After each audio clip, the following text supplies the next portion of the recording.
My name is Vanessa Riley. I'm 40 years old, and I'm the senior manager at our South Street Grill here in downtown Ashland, Ohio.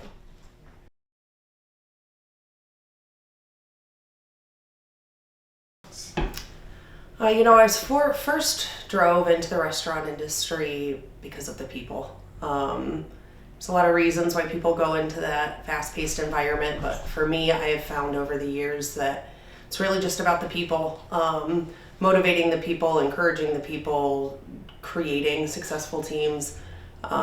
It's something that sometimes is forgotten about in the industry, and it's literally the industry I'm in is people, not so much the restaurant industry.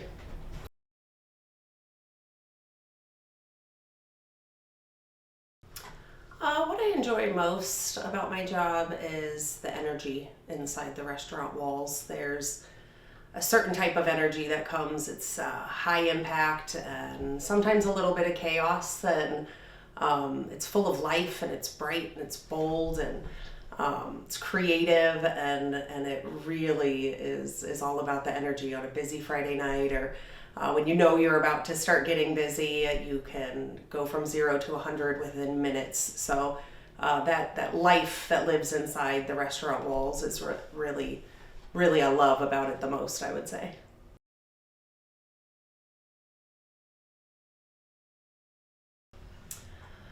Busy day at the restaurant. In one word, unpredictable. So, like I mentioned, we go from 0 to 100 within minutes. So it's a constant battle of staying prepared, staying ahead of the game, being prepared for those curveballs that are going to come, because we know that they're going to come. So really just putting all of your effort into that. There's a lot that goes into it. There's a ton of moving parts in the restaurant industry, from the moment a customer walks in and is greeted by our host team, to the moment they're sat and then introduced to their server, to the kitchen experience, to the time that they pay their bill and leave. And there's a ton that goes into it. And so there's a lot of departments, a lot of staff, a lot of coordinating, a lot of problem solving in a day's time. But ultimately, that's where we find the most success and the most energy. And at the end of that night and the end of that shift, we feel empowered and accomplished.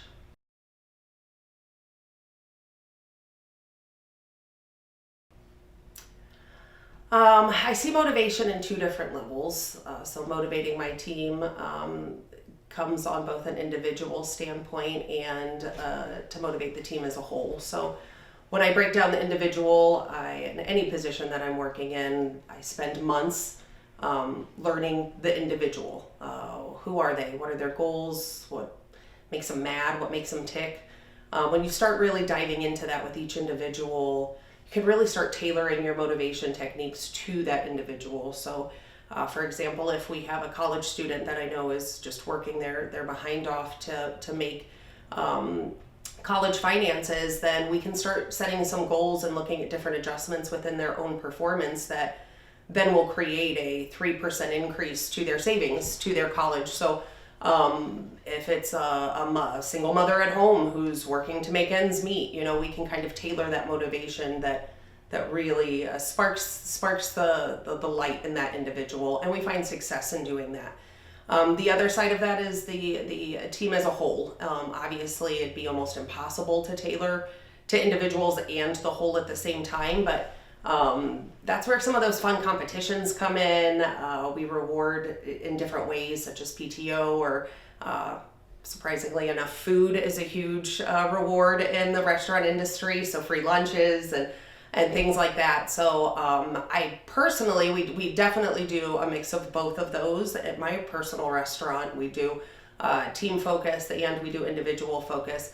I personally have found in my time that the individual standpoint tends to get you larger results. You see larger success in a larger scale than when you do it kind of as a team. But correlating both of them together creates really positive energy on the floor and gets them working as a team. So those are the two levels that I see motivation, and the way that we kind of use those in the restaurant industry.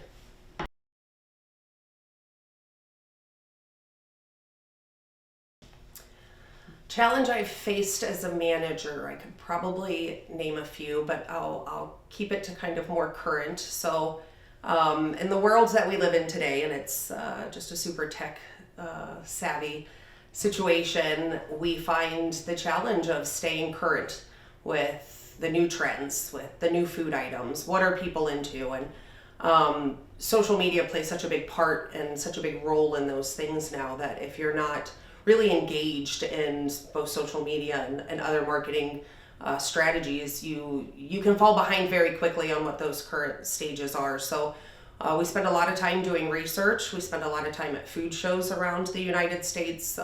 We talk to our community and use our social media platform to get information that we need from what are they looking for, what are the things we need to bring in to keep our menu items fresh and keep us speaking to all different levels of the community.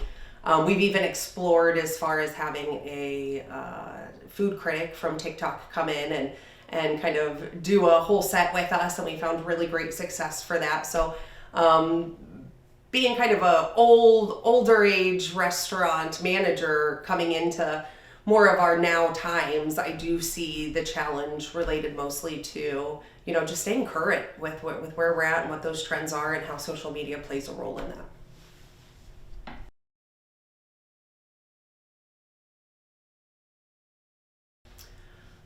Handling customer complaints. They're inevitable. They're going to happen. It's a part of our industry. So I've learned multiple techniques throughout the years of what to do and how to address the issue and move forward quickly. And I have found one approach that has suited me well, and it is actually called the ARM approach. It is acknowledge, respond, and move forward. So we really drill in. Most of the time, if a customer has a complaint, they just want to be heard. They want somebody to know what their complaint is about. So acknowledging it. Listen to them, to hear, not to respond, and acknowledge that they have an issue. With that, then you're going to respond, right? So with that, you're going to respond with what you can do for them. What is the solution? How do we provide it? How do we provide it timely? Don't dwell on it. There's no sense in talking about what the problem is anymore. We've acknowledged it. At this point, we need to respond with our solution. And then from there, you're moving forward. You're putting that solution into practice. You're making the action plan from it. Because they're inevitable, because we're going to have them, there's no way to avoid it.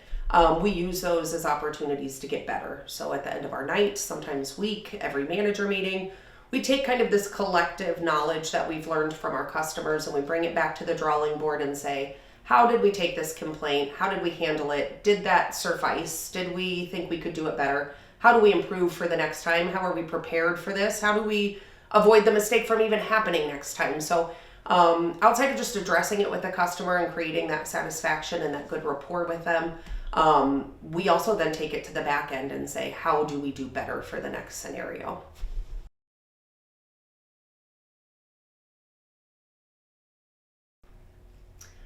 My proudest moment in my career would have to be in 2019. I was working for a company that hand-selected me from the founders to take on a new account that they had just taken on, and it was going to be their largest account. I was already proud that they had selected me for the position, but with that came a relocation from Ohio to Nevada for not only me, but my family as well. And took on this new account. We started with 8 people in a small room, and in 3 years grew it to 230 employees.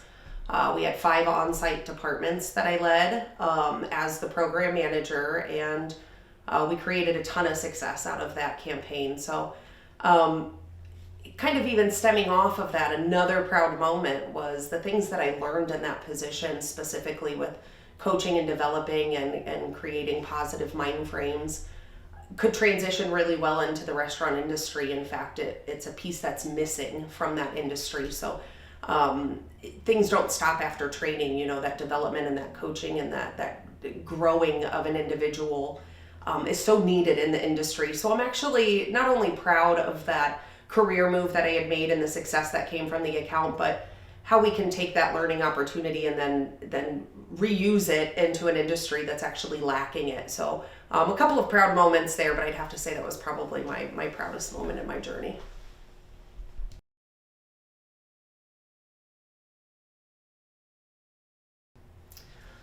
I work with my team solving problems every day. We like to keep them very involved. One, we believe in ownership in our restaurant. So it's not that mistakes or problems aren't going to arise, it's addressing those problems head on, taking the ownership of it. So, another piece of that is that we spend a lot of time hiring the right people, right? So we have talented beings in our core, and we have brilliant minds, and I think we'd be foolish not to collaborate with them on what is the problem, what are our solutions, what is our best path forward, and then moving through that.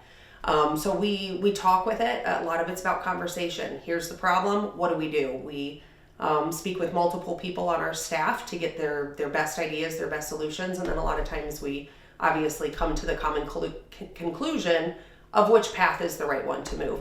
Obviously, in the industry, there's going to be some of those problems in the problem solving where it's more left up to a management team to decide on that, or even the owners of the restaurant. But ultimately, if it's an opportunity for one of our staff members to learn or be involved, that's exactly what we're going to do, is involve them, collaborate with them, use their talent and their mind frame, and come together to that common solution.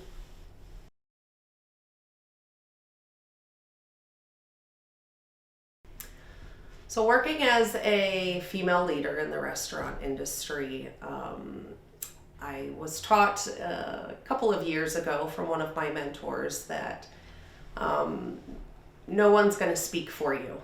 You have to stand up, you have to speak for yourself, you have to create your own path. Oftentimes in the industry where men are more dominant, we do have to find our own voice and our own stride. And so confidence plays a big part in that, and I was always told you got to speak for yourself because he will not speak for you. So being creative and getting uncomfortable a little bit and pushing yourself and challenging yourself. Use your voice. No idea is a bad idea. Use your skill sets. You are there for a reason. So I do find that not all the time, but every once in a while, it actually is okay to be the loudest person in the room.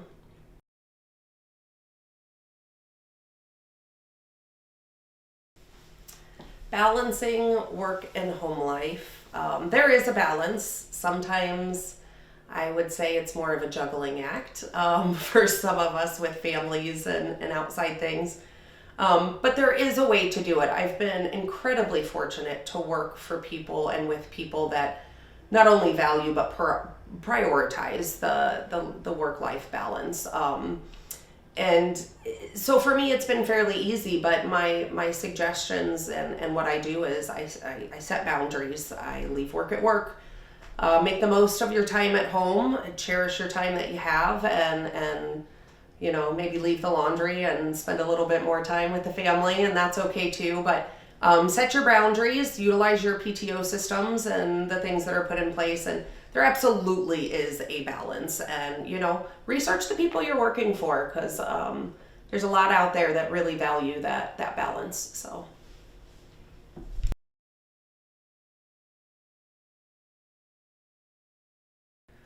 One thing I would leave those women with would be inspired and be bold. Whatever you choose to do it in your own unique way, and don't apologize for it. But be inspired and inspire others is what I would tell them. Leah Riley, I'm 42 and I'm a program manager at a BPO company.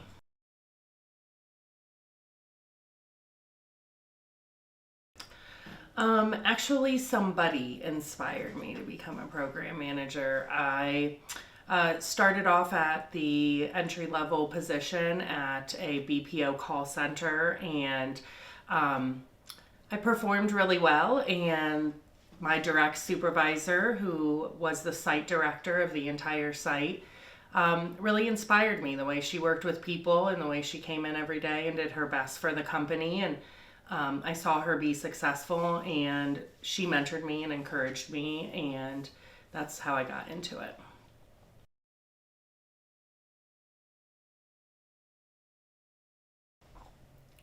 Everything.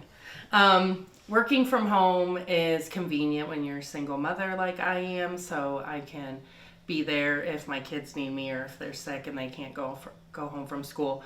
Also, after COVID, our entire company went to work from home, so it was the best way for us to preserve everybody's employment, and everybody became well acquainted to it. So I'm not sure if we could go back to an in-office model.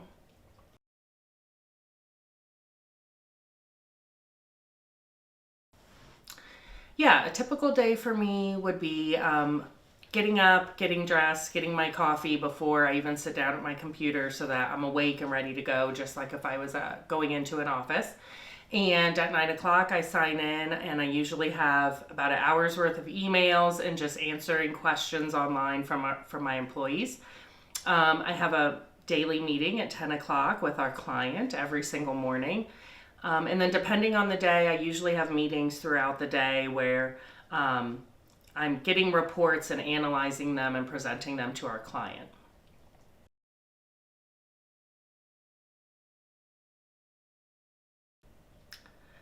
I keep in touch with my team primarily through a messaging system that we use called Click, which is similar to like Skype or Microsoft Teams, just typing messages back and forth. But we also do have Zoom calls where we can face-to-face see each other. And I also am able to check when everybody is logged in. I'm able to listen to their phone calls, watch their productivity in live time. So if I'm not getting a response from someone, I can remote into their computer and take over control of their computer.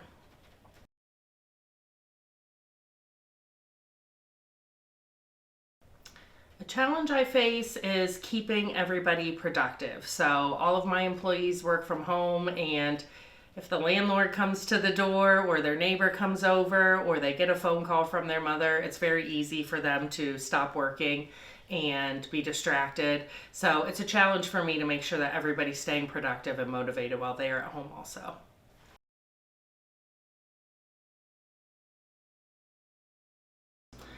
Yeah, that's a great question. I have a lot of time management skills that I have to apply every single day. I have an Outlook calendar. Not only is every single meeting popping up as a reminder for me, but I also make reminders for every deliverable I have, every report that needs to be sent. When I come in the morning, the first thing I do is check that calendar so I can go through my reminders, see what my day is going to look like, and then I know where I'm going to have breaks in the day to work on brainstorming and my own personal projects for work, which is important too.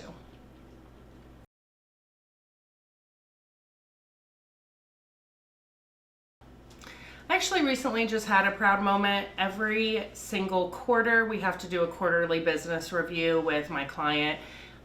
It's not just my direct report for my client, it's his boss and my bosses, and I did the entire presentation by myself this past quarter, and I got a very nice email from my bosses, the CEO and vice president of the company, just really letting me know how well they thought I did, and it was a proud moment for me.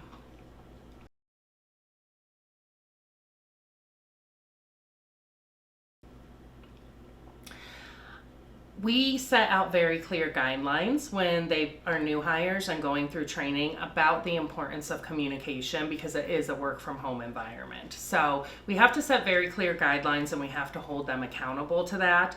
We unfortunately have had issues where if we don't have good enough communication, it's not going to work out just because of the nature of remote work.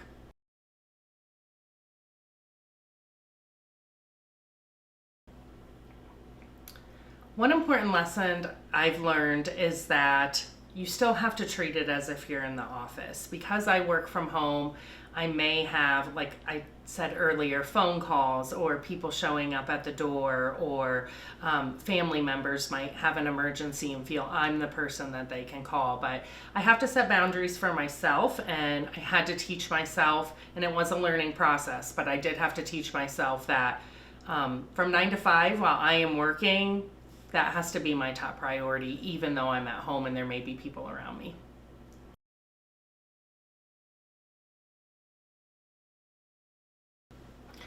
We do a lot of reward systems. So even though we do have to hold our team accountable and there can be disciplinary action and written notices, we also like to reward them to keep them motivated. So we do things like Friday team huddles where we just let them stop working for a moment and get to know each other and talk with each other, and also do reminders about work. And it's just a space where they can have a break from work, feel a sense of community.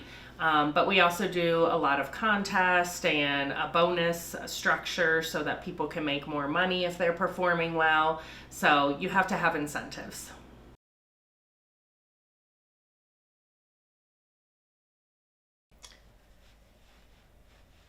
To be confident and to be proud.